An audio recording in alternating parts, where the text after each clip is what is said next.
क्या आप उस शख्स को जानते हैं जिसने 40 साल पहले पाकिस्तान में एक मुनफरिद खेल का आगाज किया, मगर इतने साल गुजर जाने के बाद आज भी मुल्क में वो इस खेल का वाहिद खिलाड़ी है। ना हुकूमती सरपरस्ती मिली और ना ही निजी शोबे ने मदद की, मगर उसके बावजूद इस शख्स ने सबको हैरान करके आलमी रिकॉर्ड बना डाला। जान पर खेलकर मुल्क का नाम रोशन किया, मगर बदकिस्मती ये कि बदले में उसे वो पजीराई ना मिल सकी जिसका वो हकदार था। जी हाँ, मैं जिक्र कर रहा हूँ सुल्तान मोहम्मद खान, जिन्हें दुनिया सुल्तान गोल्डन के नाम से जानती है। तारीख रकम करने वाला ये स्टंटमैन तारीख की नजर कैसे हुआ, जबकि दूसरी तरफ अमेरिका के आलमी शोहरत याफ्ता स्टंटमैन इविल केनेविल ने कई दिहाइयों तक इसी मामले पर राज किया। इन दो किरदारों में क्या ताल्लुक था, आज हम आपको बताएंगे। मैं हूं आदिल अब्बासी और आप देख रहे हैं आजाद डिजिटल और ये है आजाद मेंटरी।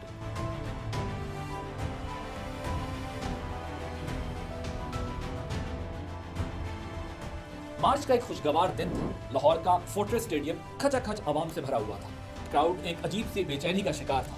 स्टेज सेट था, कुछ नया होने वाला था। ऐसे में एक कोने से घुंघरियाले बालों वाला दुबला पतला नौजवान अपनी मोटरसाइकिल पर सवार मैदान में दाखिल होता है। बाइक को रेस देते हुए आगे बढ़ता है और ऊपर देखते ही देखते एक लाइन में इकट्ठी पार्क की गई 22 कारों के ऊपर से जंप करता हुआ बाहिफाजत दूसरी तरफ लैंड कर जाता है। तमाशाइयों की सांसें बहाल होती हैं, पिंडाल अल्लाह अकबर और पाकिस्तान जिंदाबाद के नारों से गूंज उठता है।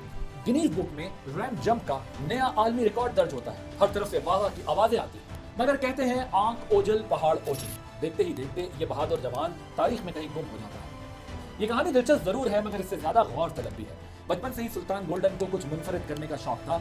जिस फुटबॉल टीम का वो गोलकीपर होता था, उस टीम के खिलाफ गोल करना नामुमकिन होता था। मगर सुल्तान गोल्डन ने 18 साल की उम्र में फुटबॉल इस वजह से छोड़ दिया कि टीम में इनफरादी कमाल दिखाने का कोई मौका नहीं मिलता था, यानी वो इंडिविजुअल कैपेसिटी में कुछ नहीं कर पाता था। इस धुन में फुटबॉल तो उसने छोड़ दिया, मगर क्या खास करना है ये अभी तक मालूम नहीं था। टाइम पास के लिए फिल्में देखने का शौक बढ़ गया तो एक दिन किसी फिल्म में मोटर बाइक स्टंट नजर से पड़ा। इतना मुतासिर हुआ कि खुद करने की ठान ली, मगर स्टंट कैसे किया जाता है वो नहीं जानता था। इसके लिए किन एहतियाती तदाबीर की जरूरत होती है उसको नहीं मालूम था। ये जाने बगैर नवंबर सुल्तान गोल्डन ने अपने इरादे को अमली जामा पहनाने के लिए जगह का इंतखाब कर लिया।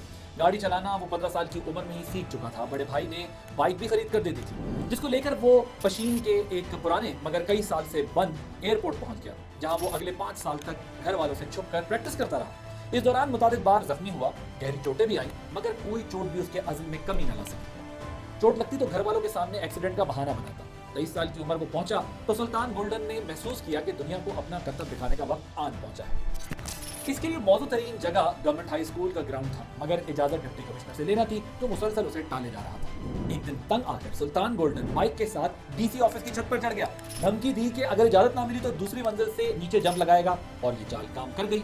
और यूं 1982 में उसे पहला पब्लिक स्टंट करने का मौका मिला। रोनुमाई तो बहुत हो गई, मगर इम्तिहान अभी भी बाकी था। इस करतब पर लोगों का फीडबैक अच्छा नहीं था। घर वालों ने भी खूब मुखालफत की, वालिद ने लकड़ी के रैंप तक जला दी, मगर सुल्तान गोल्डन कब पीछे हटने वाला था। आखिर मजबूर होकर घर वालों को लाडले बेटे के सामने घुटने टेकने पड़े। यहाँ एक नया टर्निंग पॉइंट आता है। शौक की तकमील के लिए सुल्तान गोल्डन लाहौर शिफ्ट हो जाता है, मगर अभी तक उसका टैलेंट मीडिया की नजरों से ओझल है। लाहौर शिफ्ट होने का एक मकसद दुनिया की तवज्जो हासिल करना भी था, और बिलाखिर वो इसमें कामयाब हो गया। मंटो पार्क में एक बड़े प्लेटफॉर्म और प्रेस के सामने सुल्तान गोल्डन ने अपनी सलाहियतों का भरपूर मुजाहरा किया। 15 कारों के ऊपर से जंप लगाई और 3 आग की दीवारों से गुजरा।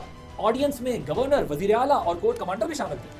ऐसे करता पाकिस्तानी शायकीन ने इससे पहले कभी न देखे थे। ये खबर जंगल में आग की तरह फैली। सुल्तान गोल्डन यकायक लोकल हीरो के तौर पर सामने आने लगा। हुकूमत ने उसकी सलाहियतों को देखते हुए आने वाले साल के हॉर्स एंड कैटल शो की बुकिंग भी कर ली, लेकिन कुदरत को कुछ और मंजूर था। सब्र तवील हुआ, मगर अच्छा फल मिलने वाला था। कौमी इलेक्शन की वजह से 1985 का इवेंट तो मनसूख हो गया।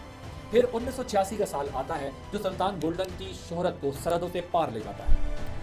लाहौर में सुल्तान गोल्डन को यूएई हुक्मरान शेख ज़ैद बिन नहान, सदर पाकिस्तान जनरल ज़ियाउल हक और वज़ीर आला नवाज शरीफ के सामने परफॉर्म करने का मौका मिलता है। शेख ज़ैद की जानिब से यूएई की दावत और खुसूसी इनाम का ऐलान किया जाता है। अगरचे अब तक सुल्तान गोल्डन रैंप जंप आलमी रिकॉर्ड से बहुत पीछे है, ताहम 1987 के हॉर्स एंड कैटल शो में वो लम्हा आ गया जहां वो 22 कारों के ऊपर से जंप लगाते हैं, जो गिनीज बुक के रिकॉर्ड के मुताबिक 249 फीट बनता है। उनसे पहले ये रिकॉर्ड 246 मीटर का था, जो एक अमरीकी जंपर ने कायम किया था। ये पहला और आखिरी मौका था सुल्तान गोल्डन का नाम गिनीज बुक में रिकॉर्ड किया गया। हालांकि सुल्तान गोल्डन का दावा था कि वो कम से कम 5 आलमी रिकॉर्ड तोड़ चुके थे, लेकिन हुकूमत की सरपरस्ती न होने की वजह से आलमी सतह पर उनके रिकॉर्ड्स को रजिस्टर्ड नहीं किया गया। दिलचस्प बात है कि अमेरिकी अरबपति जंपर ईवल केनेवल का रिकॉर्ड 19 कारों का था जो उसने 1971 में कायम किया। बहरहाल 1989 में सुल्तान गोल्डन अमेरिका जाते हैं, लेकिन प्रोफेशनल गाइडेंस और सपोर्ट के बगैर इस दौरे का कोई खातिर ख्वाह फायदा नहीं होता, क्योंकि ब्रांडिंग और पब्लिसिटी के लिए फंडिंग का बंदोबस्त नहीं हो पाता। 1990 में वापस आकर वो मुल्क में पहले रिवर्स काम जंप की इब्तिदा करते हैं। फिर 1994 में एक ऐसा खतरनाक स्टंट का मुजाहरा करते हैं जो फिल्मों में कैमरा ट्रिक के जरिए दिखाया जाता है, जिसे टी बोन डाइव कहते हैं। इस मुजाहरे में सुल्तान गोल्डन ने तेज रफ्तार कार ड्राइव करते हुए 25 कारों के ऊपर से जंप लगाई और सामने खड़ी गाड़ी के दरमियान हिट किया, जिसके नतीजे में उनकी गर्दन की हड्डी टूट गई, जिससे रिकवर होने में कई साल लग गए। हालांकि इस खेल में इस तरह की इंजरी जो है वो मामूल की बात होगी। अमेरिकी जंपर ईवल केनिवल की अपने करियर में 35 बार हड्डियां टूटी, 40 बड़े ऑपरेशन हुए, एक बार तो कई दिन तक कोमे में रहे, मगर प्रोफेशनल सपोर्ट के साथ फिर मैदान में है। लेकिन सुल्तान गोल्डन के केस में हमें प्रोफेशनल सपोर्ट का कोई लिंक नहीं मिलता।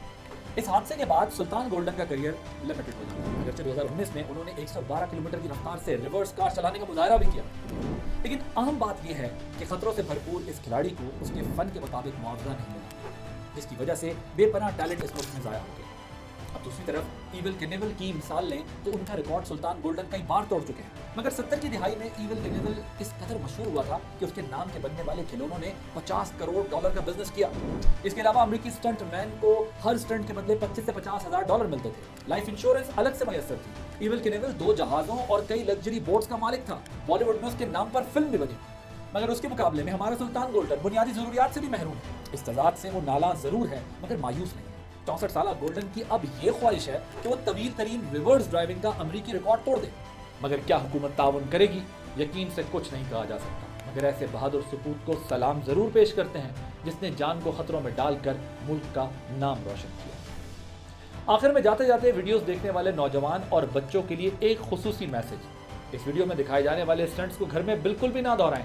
ऐसे खतरनाक स्टंट्स सिर्फ प्रोफेशनल स्टंट मैन की निगरानी में ही किए जा सकते हैं।